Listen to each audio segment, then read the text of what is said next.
speaking of the Heisman Trophy, I want to kind of get into this, and this is a Yes. segment that I really like, and I know you've looked forward to talking about this for a little bit since I sent it to you. Yep. What do you think? Hot take. USC quarterback Caleb Williams falls well short of a second Heisman campaign. Absolutely. That's it. That's all I got to say. He does. Absolutely. He will not win a back-to-back. I actually don't even think he finishes top 3. Yeah. I don't think so either. I think he finishes probably 6th, 7th in there. Correct. I don't know why. Call me crazy. I just have this weird feeling that USC, and that's just, I'm not trying to bag on Lincoln Riley, but I feel like in years where he really has all these pieces together, they always lose like 2 or 3 games, don't they? Absolutely. They always kind of fold a little bit. Just these weird games. Absolutely. In the Heisman Trophy, the way they do it the last few years now, it used to always be the best player on the best team. You know what I mean? For years, it usually was, until kind of RG3 kind of set that example with Baylor when he had that. I think they went like 8-4 and he won it. It was kind of a weak year. Kind of changed a little bit of the mold for that. Bryce Young won it, a couple years ago as a freshman, which was pretty impressive. He did have a crazy good year that year, but I'm not a huge Caleb Williams fan, though. And maybe that is playing into my personal outlook on this. I think the kid is talented, yes. I also think he plays against piss poor competition. I didn't think he played that well in that Pac-10 or Pac-12 title game. But last year was kind of a weak Heisman, in my opinion. So I like a guy, like I could see a guy like, what is it? Is it Drake May? Is he in there? There he is. And yeah, he's a second on your list there.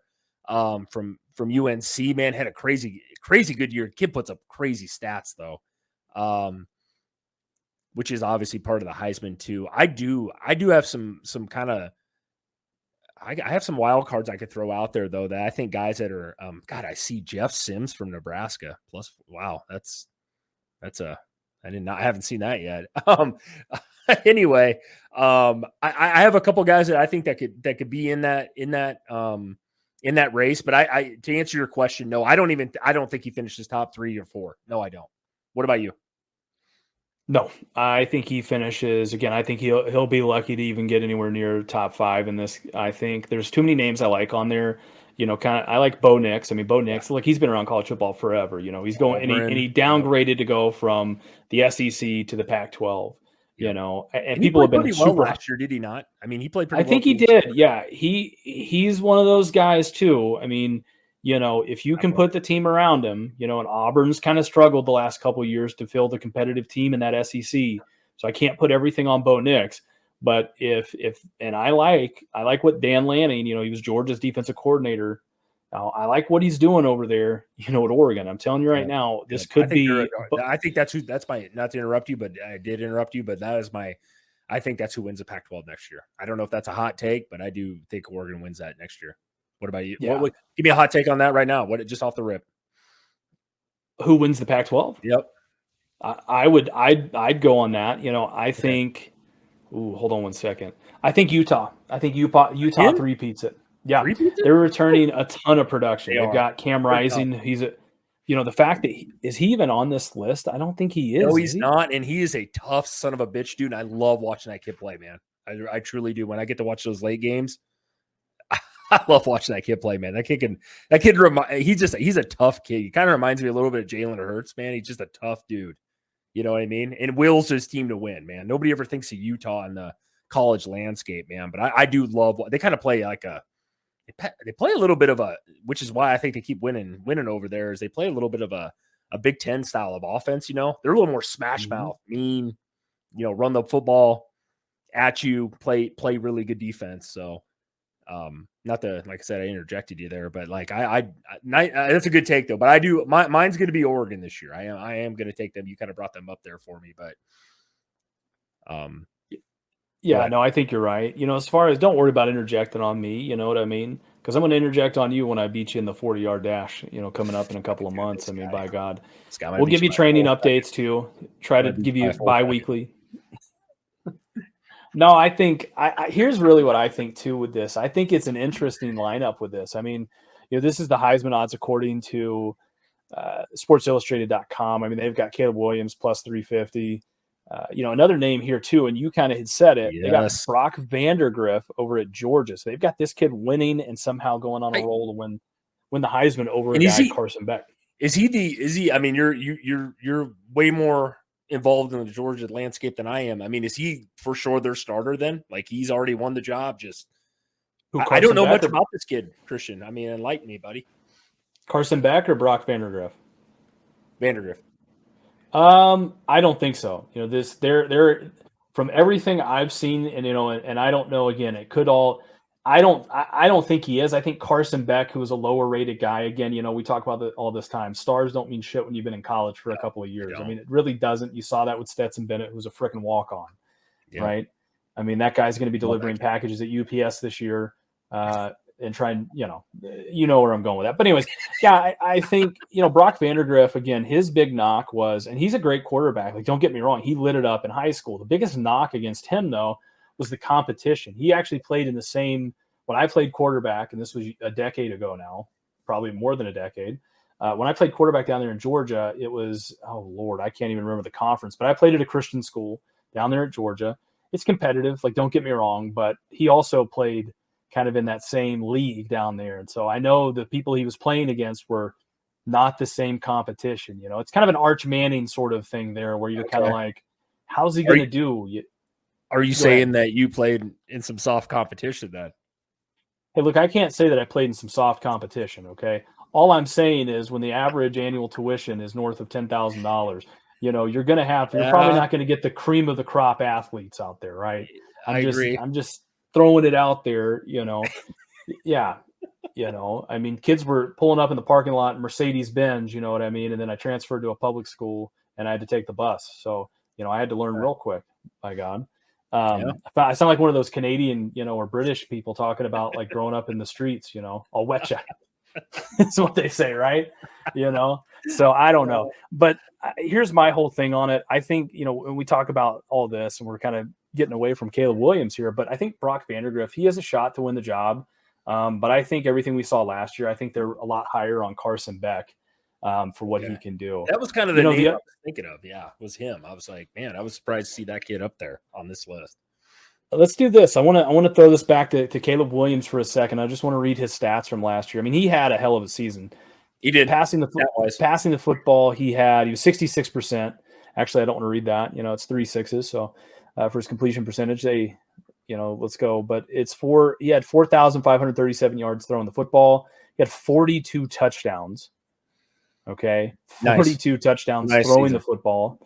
He had 382 yards running or rushing with 10 touchdowns there. So, and that was all against 5 interceptions. I mean, the kid's actually been pretty good. When you look at his stats, from year in and year out, he doesn't throw a ton of interceptions. So it's just, I think him and Lincoln Riley, they just have that same issue of when they get in these big games, I think they get let down by either defense or just those weird sort of plays, Yeah, no, I agree. And I've been hard on the kid. I didn't like him at Oklahoma, just personally. So here, I probably sound like I'm a fucking hater on this podcast all the times I say hate, but no, he's a hell of an athlete back there, man. He is a damn good player. Here's my thing, though. I keep saying this.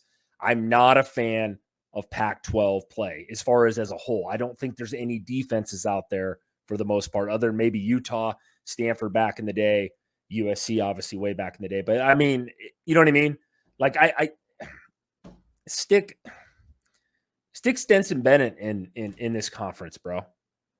I mean, he tore it up in the SEC for a guy who's a walk-on, right? A guy that Stetson Bennett, by the way, God, that guy can run the football, by the way. I thought that was just amazing. I think a lot of people wrote him off as an athlete. He's a pretty damn good athlete.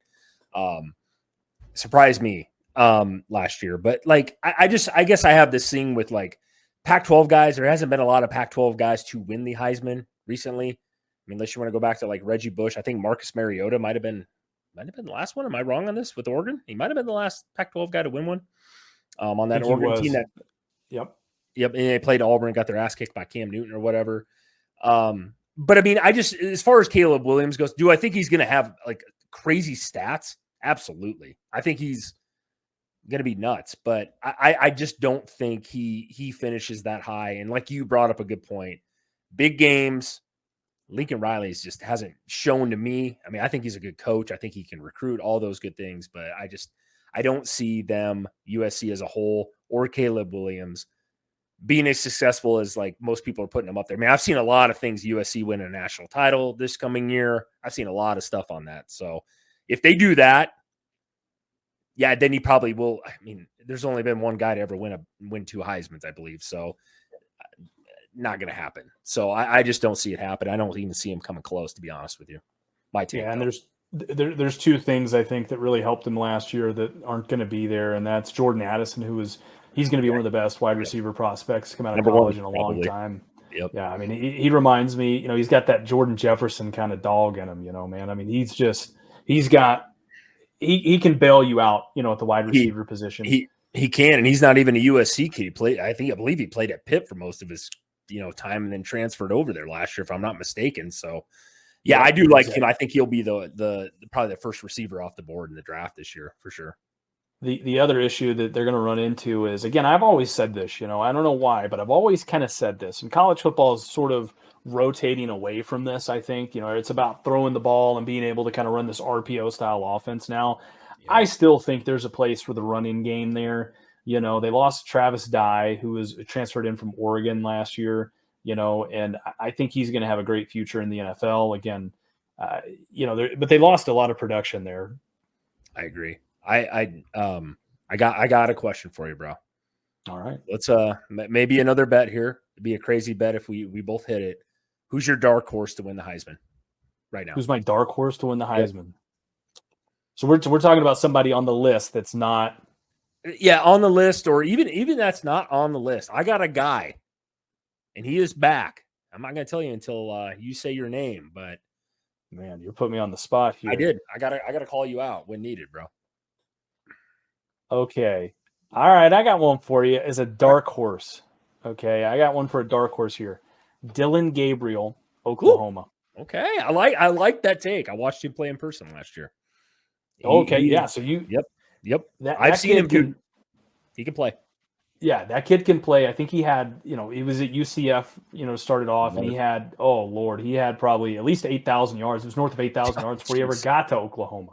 Yep. I mean, he's an athlete back there. He can throw the ball. Oklahoma they were bad last year. Under a new coach, give them a little time. I think Oklahoma is still pretty relevant. So I love that. By the way, amazing take. I did not think you were going that route. I am going to go with a guy who I think has been overlooked. He didn't declare for the draft this year.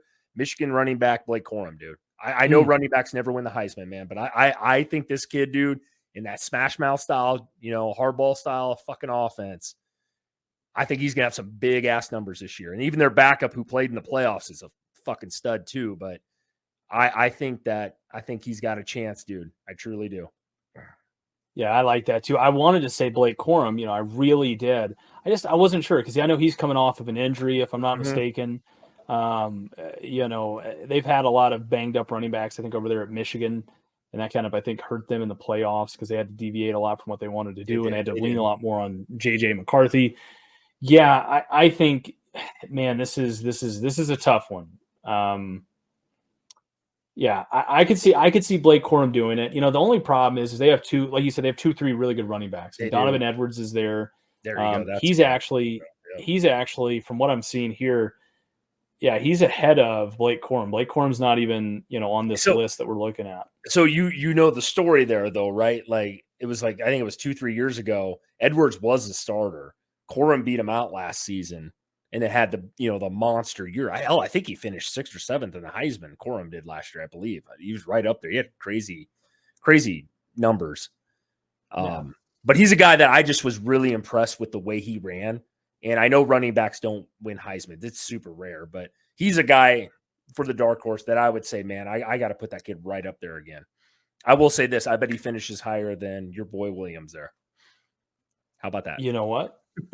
my boy Williams. Yeah. You mean Gabriel? No. I'm going to say Caleb Williams. Okay, Caleb Williams. I was like, what?